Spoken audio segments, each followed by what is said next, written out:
अस्सलाम वालेकुम नाजरीन, आप देख रहे हैं इस्लामिक टॉक चैनल। नाजरीन, आज हम आपको बताते हैं हज़रत सुलेमान अलैहिस्सलाम के दौर का एक वाक़या। हज़रत सुलेमान अलैहिस्सलाम के दौर में बनी इसराइल की सल्तनत अरूज पर थी। आप अलैहिस्सलाम के इंतकाल के बाद इनके बेटे अहबाम के दौर में सल्तनत दो हिस्सों में बंट गई। जनूबी फ़लस्तीन में यहूदिया नाम की एक सल्तनत कायम हुई, जबकि शमाली फ़लस्तीन में इसराइल के नाम से एक रियासत का क़याम अमल में लाया गया। इन दिनों सैयदा यानी मौजूदा लबनान की शहज़ादी एजाबेल की खूबसूरती के चर्चे हर तरफ थे। चनाचे इसराइल का बादशाह, जिसका नाम अखीब था, इससे शादी करके इसराइल ले आया। इन दिनों लबनान और शाम में बाल की पूजा की जाती थी। बाल फनीकी अक़वाम का एक कदीम देवता था। अखीब अव्वल दर्जे का जन मरीज साबित हुआ और अपनी मलका एजाबेल के कहने में आकर बाल की पूजा शुरू कर दी। अखीब ने इसराइल के सदर मुकाम सामरिया में देवता बाल का बहुत बड़ा और आलिशान मंदिर तमीर किया।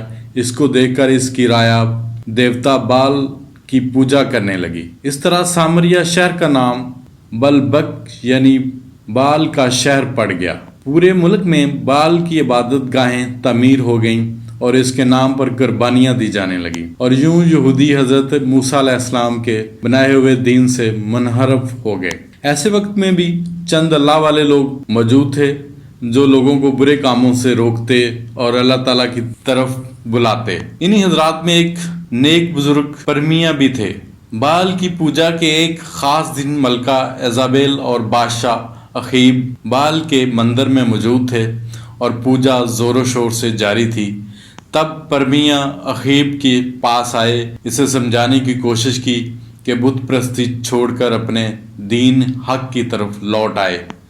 अखीब तो इस बात पर खामोश रहा, मगर मलका एजाबेल पूजा में खलल डालने पर भड़क उठी और अपने सिपाही का नेज़ा लेकर हजरत यर्मिया के सीने में गोंप दिया। आप एक दिलखराश आ के साथ ज़मीन पर गिर गए, मगर आपकी नज़रें बदस्तूर एजाबेल पर जमी रहीं। आपने मरने से पहले एजाबेल से कहा कि तूने मुझे हक गोई की पादाश में मार डाला है। अब तू इंतज़ार कर जब तू इसी तरह मारी जाएगी और जंगली कुत्ते तेरा गोश्त नोच नोच कर खाएंगे। इसके बाद जन मरीद अखीब और एजाबेल वहाँ से चले गए। इस वाक़या के बाद अहले ईमान के हौसले काफ़ी पस्त हो गए। वो देख चुके थे कि एजाबेल का इनके बादशाह पर कितना गहरा असर है। वो खूबसूरत होने के साथ साथ इंतहाई मगरूर और सफाक भी थी। सिर्फ एक औरत ने पूरे बनी इसराइल को बुत प्रस्ती की राह पर डाल दिया था। इसके बाद अल्लाह ताला ने हज़रत इलियास अलैहिस्सलाम को बनी इसराइल पर नबी माबूस किया। हज़रत इलियास जिलात शहर के रहने वाले थे। बाइबल में आपका तज़किरा एलिया के नाम से मौजूद है। आप सामरिया में अखीब के दरबार में तशरीफ़ ले गए और इसे समझाने की कोशिश की, लेकिन अखीब और इसकी बीवी ने आपकी एक ना सुनी और कहा कि अब अजीम बाल ही हमारा देवता है। ये सुनकर आप वहाँ से सरजमीन अरब की तरफ तशरीफ़ ले गए और वहाँ तबलीग करने लगे। आपके जाने के बाद सामरिया में बारिश तो दूर की बात, ओस तक पड़नी बंद हो गई। बाल के नाम पर खूब चढ़ावे और कुर्बानियाँ दी गईं, मगर नतीजा बेसूद।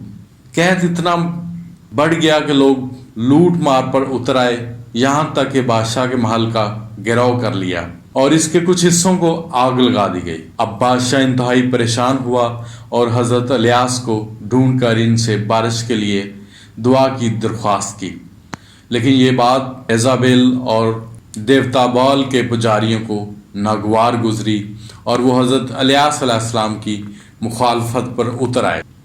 हज़रत इलियास ने तजवीज़ पेश की कि तुम अपने माबूद देवता बाल के नाम की कुर्बानी दो और मैं अल्लाह के नाम की कुर्बानी दूंगा। जिसकी कुर्बानी कबूल होगी इसके माबूद से बारिश के लिए दुआ की जाएगी और दूसरे फरीक को सजाए मौत दी जाएगी। इस ज़माने में दस्तूर ये था कि कुर्बानी का जानवर ज़िबा करके एक मैदान में छोड़ दिया जाता। कबूलियत की निशानी ये थी कि गैब से एक आग नमूदार होकर कुर्बानी के जानवर को जला देती थी। غیبی آگ نے حضرت الیاس علیہ السلام کی قربانی کو جلا کر راکھ کر دیا۔ یہ دیکھ کر بادشاہ کے اوپر لرزہ طاری ہو گیا۔ اس نے حضرت الیاس علیہ السلام سے معافی مانگی اور پجاریوں کے قتل کا حکم دے دیا۔ یہ دیکھ کر حضرت الیاس علیہ السلام نے اللہ کے حضور بارش کی دعا کی، دعا قبول ہوئی، بارش خوب برسی اور خوشحالی لوٹ آئی۔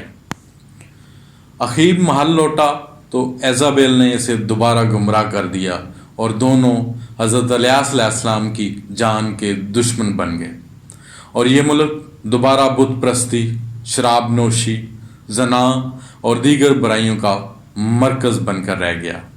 اس کے ساتھ ساتھ یہودیہ میں بھی بت پرستی عام ہو گئی، جس کی وجہ ایزابیل کی بیٹی تھی، جس کی شادی یہودیہ کے بادشاہ یہورام سے ہوئی تھی۔ یوں یہورام اور اس کے ساتھ پورا فلسطین بال پرست بن گیا۔ حضرت الیاس علیہ السلام نے انہیں سمجھانے کی آخری کوشش کی، لیکن یہورام اور اخیب دونوں نے آپ کی بات حقارت سے ٹھکرا دی۔ اب عذاب کی باری تھی۔ اسرائیل اور یہودیہ کی سرحد پر کچھ وحشی قبائل آباد تھے جو کبھی کبھی سرحدوں پر لوٹ مار کیا کرتے تھے۔ وہ اتنے طاقتور ہو گئے تھے کہ انہوں نے یہودیہ پر چڑھائی کر دی، سارے شہر میں لوٹ مار کر کے آگ لگا دی، ایزابیل کی بیٹی کو اٹھا کر اپنے ساتھ لے گئے۔ یہودیہ کے بادشاہ یہورام نے چھپتے چھپاتے ایک غار میں پناہ لی، جہاں اسے ایسی بیماری لاحق ہو گئی کہ اس کی آنتیں اس کے جسم سے باہر نکل آئیں۔ پھر انہی وحشی قبائل نے اسرائیل کا رخ کیا اور سارے شہر کو تخت و تاراج کر دیا۔